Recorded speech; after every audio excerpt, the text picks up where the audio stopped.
Hey everybody, how you doing? So I've been working on this problem. I've been trying to get GStreamer to work, and I finally figured it out. So here's my setup. So what you're looking at here, let me open up this wide here. So I'm running Python 3. So here I import on the first line, actually up here, shebang, user bin, env. I'm running Python 3. Line 4, import sys. And then line 5, I want to import time. And then I'm importing GI, that is the interface that we need. That's the module that we need. And then you need to require these versions. glib, you're going to want 2.0. For the G object, you're going to need 2.0. And for GST, the 1.0. From GI repository import GST, G object, and the glib. But put your requires up here before you import libraries there. I created a variable, pipeline, and bus, and message. And then I instantiated the GStreamer. You need to do that by using the init function, and then sys.arg, and then there's a list here. And it's 1 colon. And then we have here, I need to build the pipeline. So building the pipeline is pipeline, which goes to this variable here, and then equal sign, and then gst.parse_launch. And then we'll come back to this right here. This is the key right there. All this one big long line that I spent quite a bit of time on to make sure that it works. And then under here, you see that there's a couple of other tests that are commented out. So before I show you the answer to the Raspberry, and I know you want the answer, before I give that to you, I just want to show you that the camera does work. So there is a pretty standard play bin that's out there that GStreamer in their tutorials will give you. So it's play bin, and then it runs to a URL.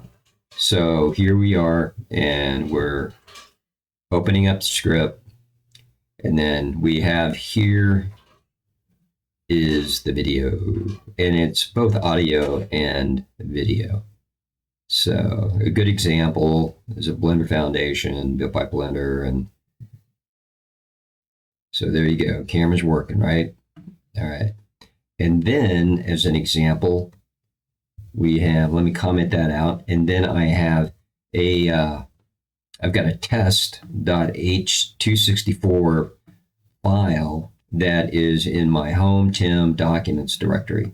And I'm going to tell Playbin here to go get that file and play it. And you need URI equals file colon 3 forward slashes, and then home /Tim /documents, and then the name of whatever your video file is. And so I'm going to play that, and let me save that real quick. And let's play that.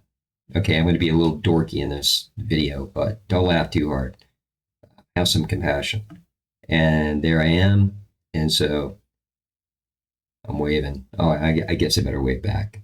So just to show you, though, to complete the code here, I have time.sleep, so 5 milliseconds right there. And then we have, I'm going to start the player, and that's down here. Okay, so that's pipeline.set. You want to set the state. And so you use gst.state.playing, and that begins the state. And then if there's any errors, then this variable up here that I created is right here, bus, and then the assignment operator equal sign, and then pipeline.getBus. And then here, the bus dot has a method, timed pop filter, and it takes a couple of parameters. The first one is the clock time, which is none. And then here we have get gst.messagetype.error or gst.messagetype.the end of stream. Okay, so if there's an error, it's going to create an error. return, or if there's no error, then it's just going to tell you the end of the stream. And then down here, we want to set everything, want to free all our resources. So down on line 48, it's pipeline.setState, gst.state.now. I want to get this really good for you so you can take a look at it here. And so the pipeline is very critical.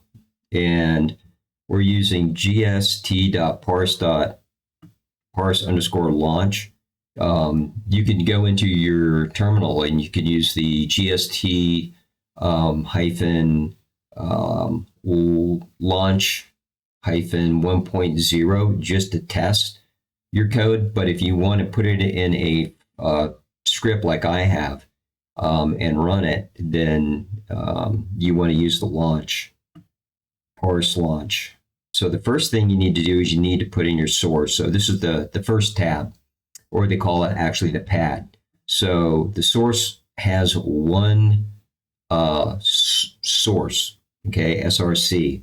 And that, so working with the Raspberry Pi camera, the AI camera, I went in and I found out the camera name. So this is the variable, camera-name equals, and then a /, and then this is the name of the camera that I retrieved from the display of the information from when I went in and I looked at the camera itself. And then what we want to do next is we want to use an exclamation right here, because what that does is it separates your pads in the GStream. I use video /x-raw and then a comma. And then the format can be BGRX, BGR, RBG. I had put a lot of different formats in there, and I had my height and my width. These were changed. This is the final. For the width and the height, I have 640 and 640, but I had 1720 and 6A. I mean, all kinds of numbers in there, and just working through it, and it really didn't work. The format equals RGBRX, then a comma. Make sure you put a comma in there, and then width equals 640, and then a comma. Frame rate equals 30/1, so 30 divided by 1. For num buffers, num-buffers equals 1, and then 1, 2, 3, 4, 5. I'm actually going to set it to 7 zeros. Now you put in exclamation point. These separate the pads. And then I put a Q here. So num buffers equals, and then 1 with 7 zeros, and then exclamation, and then a Q, and then an exclamation, and then video convert. And then make sure that you put a space in between the video, any of the text that you put in there. Make sure that there is a space between like this exclamation in the Q and the E and the exclamation. If not, if it's missing or it's tied up against a character, it's not going to work. Video convert, exclamation, video rate, exclamation, Q, exclamation, video scale, exclamation. And then I used auto video sync. And then I put down here a double quote there, and up in the beginning, a double quote. Now in Python, if you put any quotes in between the double quotes, you want to make sure that they're single quotes, otherwise it won't work. Or if you put single quotes in the beginning and you want to quote something in the elements, it's just the opposite. Then you put double quotes in the elements. So if I run this right now, I go up here, let me save it just to make, okay. And because I put some more zeros in there, okay. Wait for it. Wait for it. Yeah. I can't believe that. That's just, I'm really happy about that.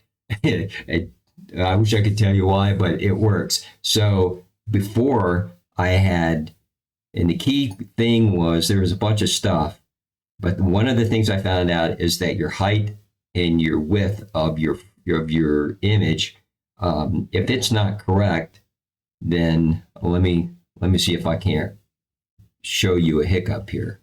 So maybe I can recreate it. So 640, 640, Let's go 680 and 640. Okay. And I'm going to save that. And then let's run that. Okay. So I've changed the width. And this is what happens. That happened. And I could not figure it out. I thought it was the format. It was not the format. It's actually, you have to get these two working together simultaneously. The height and the width have to be the same. So I'm going to stop that. I'm going to run it again, make sure I saved it. My changes, they're saved. So now it's 680, 680 as opposed to 640, 640 on the height width. And you can see it's not working. So somewhere in the camera likes the settings for the camera 640 and height 640. And here we go. All right. Getting close to the end of the video here, but I just wanted to show you that, yes. So something in the camera setup itself for the Raspberry Pi, and I'm going to do some investigating, crawl into it and see what I can find out. But when you put that 640, 640, it works. So I hope this helps. I'm pretty happy with the outcome. And yeah, so again, I'm running the Raspberry Pi module. I have the AI camera, 64-bit Bookworm OS. I don't have anything else running, and doing quite well. So, hey, give me a like, because this was a lot of work. if I helped you out. If I didn't help you out, hey, it's okay. All right. I'll see you next time. More code to come.